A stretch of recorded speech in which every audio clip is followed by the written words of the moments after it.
φυσικού νερού, το οποίο είναι πάρα πολύ σημαντικό. Εκεί που υπάρχει νερό πόσιμο, εκεί πηγαίνει ο άνθρωπος δίπλα και εγκαθίσταται. Αυτό τώρα το μοντέλο είναι στη Μικηναϊκή εποχή, μας δείχνει την εικόνα της Ακρόπολης στη Μικηναϊκή εποχή, δηλαδή η Μικηναϊκή εποχή είναι από το 1600 π.Χ. μέχρι το 1200 π.Χ. περίπου. Βλέπουμε ότι υπάρχουν τείχη, πολύ ισχυρά, που λέγονται κυκλόπια τείχη. Όταν θα πάμε στις 28 Απριλίου στις Μικήνες θα δούμε αυτά τα τείχη, τα πολύ μεγάλα. Υπάρχει μία είσοδος από εδώ και δείτε αυτό εδώ το πράγμα που είναι ένας πύργος. Είναι ο πύργος που σήμερα βρίσκεται πάνω του ο ναός της Αθηνάς Νίκη. Και είναι σημαντικό διότι και υπάρχει και άλλη μια πύλη από εδώ όπως βλέπετε. Γιατί αυτός ο πύργος είναι στα δεξιά όπως μπαίνει κανείς? Διότι ο πολεμιστής κρατάει το δόρυ με το δεξί του χέρι και την ασπίδα με το αριστερό. Άρα αυτό που δεν προστατεύεται είναι η δεξιά πλευρά. Άρα από αυτό το σημείο μπορούν οι υπερασπιστές της Ακρόπολης να τοξεύσουν δώρατα ή βέλη εναντίον του στρατού και να σκοτώσουν τον εχθρό. Επίσης βλέπετε ότι με αυτό το πύργο εδώ η περιοχή μπροστά από την είσοδο περιορίζεται, μικραίνει και δεν μπορεί ο στρατός να σπάσει, να αναπτύξει όλες του τις δυνάμεις και να σπάσει την πόρτα, την πύλη της Ακρόπολης. Όλα αυτά θα τα δούμε και στις Μικήνες. Είναι η ίδια στρατηγική, η ίδια μάλλον άμυνα της πόλης. Τώρα, τι σημαίνει Ακρόπολη? Είναι σύνθετη λέξη από το άκρο και η πόλη. Πόλη στην αρχαία γλώσσα σημαίνει Ακρόπολη, δηλαδή το φρούρι. Όταν δηλαδή οι αρχαίοι λέγανε πόλη, δεν εννοούσαν αυτό που εννοούμε εμείς σήμερα ως οικιστική μονάδα, ως οικισμό, αλλά πόλη είναι το φρούριο. Ακρόπολη λοιπόν είναι το φρούριο στην άκρη της πόλης πάνω στα βράχια. Αυτά. Έχετε κάποια... Επίσης να πω ότι κάπου εδώ βρισκόταν το μέγαρο του βασιλιά, του Άνακτα. Ο τίτλος του βασιλιά ήταν Άναξ ή Βάναξ. Από εκεί βγαίνει και η λέξη ανάκτορο κλπ. Πόσα χρόνια είναι υπάρχει Ακρόπολη, έτσι ξέχασα. Λοιπόν, η πρώτη κατοίκηση... Αυτό που βλέπουμε τώρα, θα τα πούμε, είναι από το 5ο αιώνα π.Χ. Αυτό που βλέπουμε. Αλλά η πρώτη κατοίκηση γίνεται γύρω στο 4.000, λένε άλλοι, 3.000 π.Χ. στην νεολιθική εποχή. Αυτό τώρα που βλέπουμε είναι γύρω στο 1300-1200 π.Χ. Οι πηγές υπάρχουν και σήμερα. Υπάρχουν, αυτά τα σπήλαια δεν τα βλέπουμε, αλλά δεν υπάρχει νερό. Έχουν στερέψει.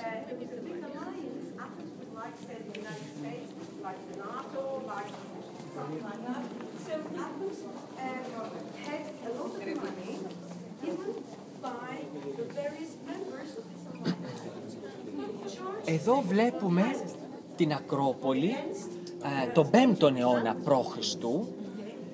μετά τη μάχη του Μαραθώνα.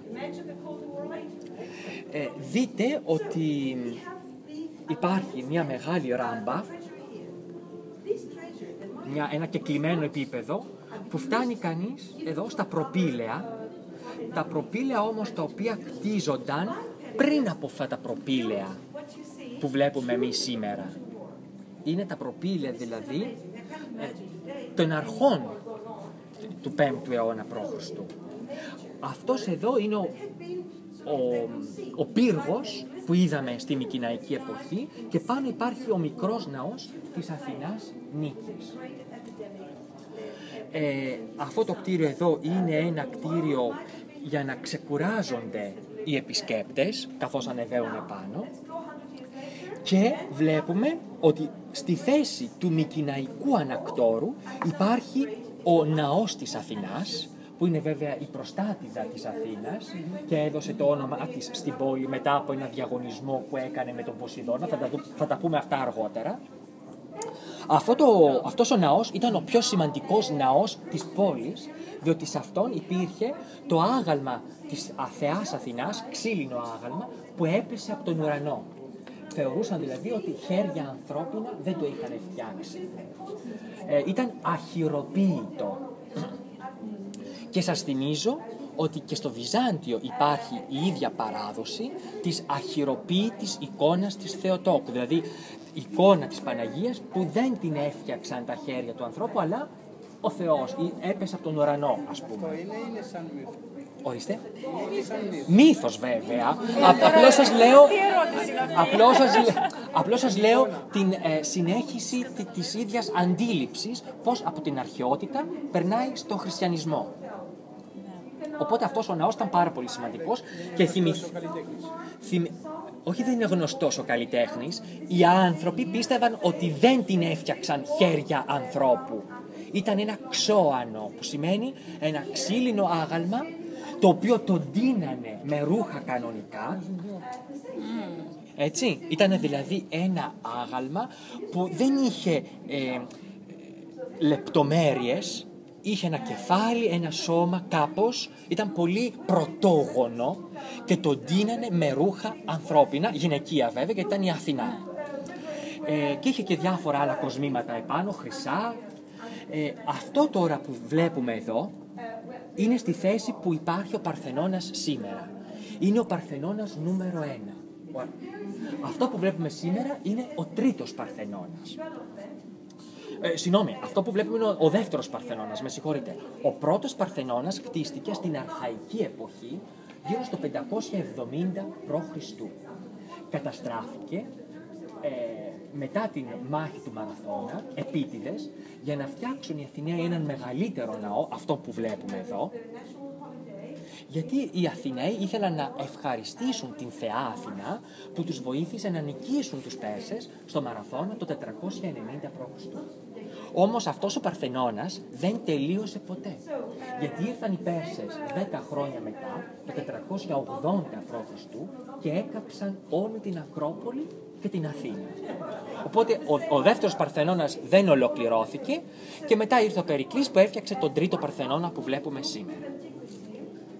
Επίσης, στην νότια πλαγιά της Ακρόπολης, εμείς είμαστε κάπου εδώ πέρα, βλέπουμε το πρώτο θέατρο του Διονύσου, που ήταν χωμάτινο, δηλαδή υπήρχε η ορχήστρα, εκεί που παίζουν οι ηθοποιοί και ο χορός, και οι θεατές κάθονταν στο χώμα. Δεν υπήρχαν δηλαδή θέσεις ή ξύλινες ή πέτρινες. Και αυτός είναι ο πρώτος ναός του Διονύσου της αρχαϊκής εποχής. Αυτά. Ο κόσμος ζούσε γύρω εδώ από την Ακρόπολη.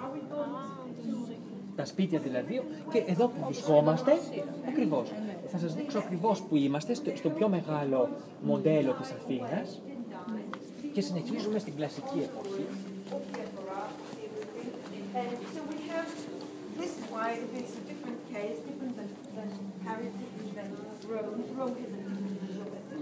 Εδώ έχουμε την εικόνα της Ακρόπολης. Έχουμε την εικόνα της Ακρόπολης την εποχή του Περικλή. Γύρω στο 400 π.Χ. 430 εκεί περίπου. Μάλλον όχι, γιατί έχει ολοκληρωθεί και το ερέθιο, άρα είμαστε γύρω στα 400 π.Χ. μετά το θάνατο του Περικλή. Αυτό που βλέπουμε είναι ότι η ράμπα, η μεγάλη αυτή, το κεκλειμένο επίπεδο, είναι μεγαλύτερο. Έχει χτιστεί ο ναός της Αθηνάς Νίκης, αυτό που βλέπουμε σήμερα, ο καινούριος ναός, γύρω στο 420 π.Χ. Έχουν χτιστεί τα προπήλαια στην εποχή του Περικλή από τον Μνησικλή, γύρω στο 430 π.Χ. Αυτό εδώ που βλέπουμε είναι η στοά της Αρτέμιδας από τη Βραβρώνα, δηλαδή υπήρχε εκεί ιερό. Η Βραβρώνα είναι κοντά στον Μαραθώνα, στη βορειοανατολική Αττική, και από εκεί μεταφέρθηκε η λατρεία της θεάς στην Αθήνα, έγινε ένα παράρτημα δηλαδή της λατρείας από τη Βραβρώνα στην Αθήνα. Ο Παρθενώνας βέβαια ο τρίτος της εποχής του Περικλή. Ο αρχαίος ναός της Αθηνάς που βρισκόταν εδώ έχει καταστραφεί, μάλλον επίτηδες, για να δώσει τη θέση του στο Ερέχθιο, που ήταν ο ναός πάνω στον τόπο που ήταν ο πιο ιερός τόπος της Ακρόπολης. Γιατί εδώ έγινε ο διαγωνισμός ανάμεσα στον Ποσειδώνα και στην Αθηνά για το ποιος θα δώσει το όνομά του στην Αθήνα, και εδώ υπήρχε και η ιερή ελιά της Αθηνάς, που σύμφωνα με το μύθο ήταν η πρώτη ελιά που φυτεύτηκε στον κόσμο, από την Αθηνά βέβαια. Ήταν το δώρο της Αθηνάς. Θα τα πούμε επάνω αυτά στη συνέχεια. Εδώ κάτω βλέπουμε το Ασκληπιείο, δηλαδή το ιερό του Ασκληπιού και της Υγείας, που η λατρεία του ήρθε από την Επίδαυρο. Ήταν ένα νοσηλευτικό ίδρυμα, ένα νοσοκομείο της εποχής.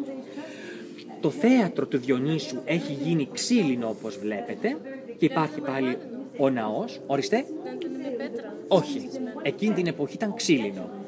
Την εποχή του Σοφοκλή, του Ευρυπίδη, του Αισχύλου, που ανέβηκαν όλα αυτά τα πολύ σημαντικά δράματα και οι κωμωδίες του Αριστοφάνη, το θέατρο δεν ήταν λίθινο, ήταν ξύλινο.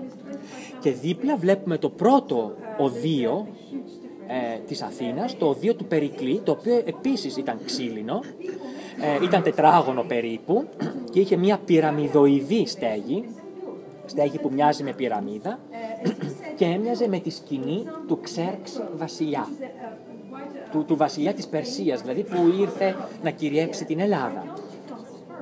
Υπάρχει επίσης ένας δρόμος που υπάρχει ακόμα και σήμερα, η οδός των Τρυπόδων, η οποία οδηγεί στο ιερό του Διονύσου και ονομάζεται οδός των Τρυπόδων, διότι δεξιά και αριστερά από αυτόν τον δρόμο υπήρχαν χορηγικά μνημεία.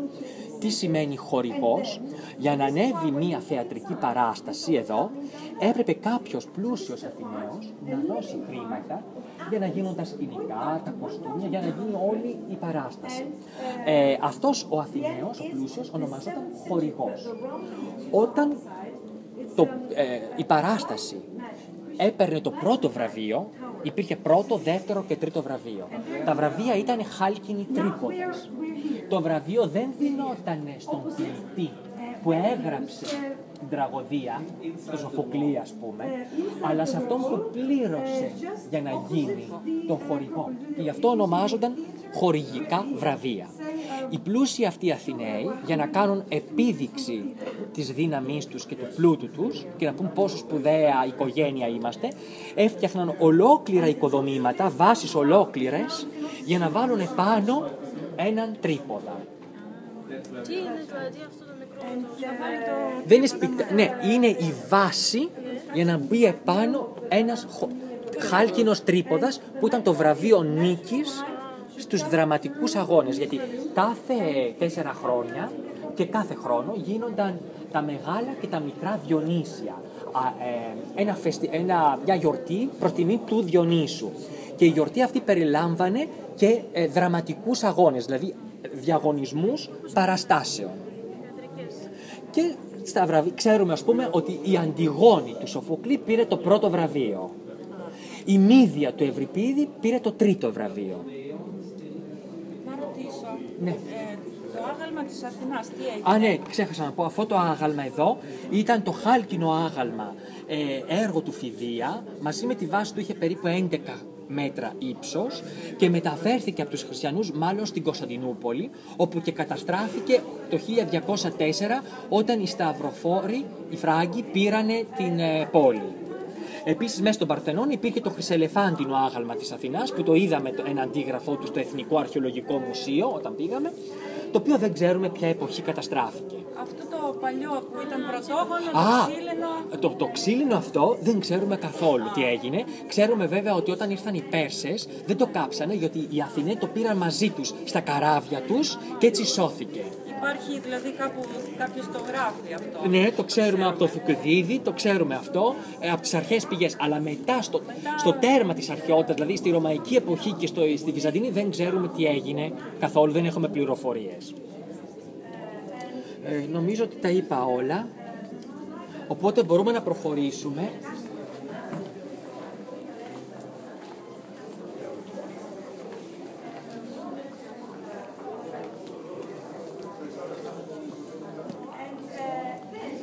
Εδώ κάνουμε ένα άλμα χρονολογικά. Έχουμε την εικόνα της Αθήνας τον 2ο αιώνα μετά Χριστόν.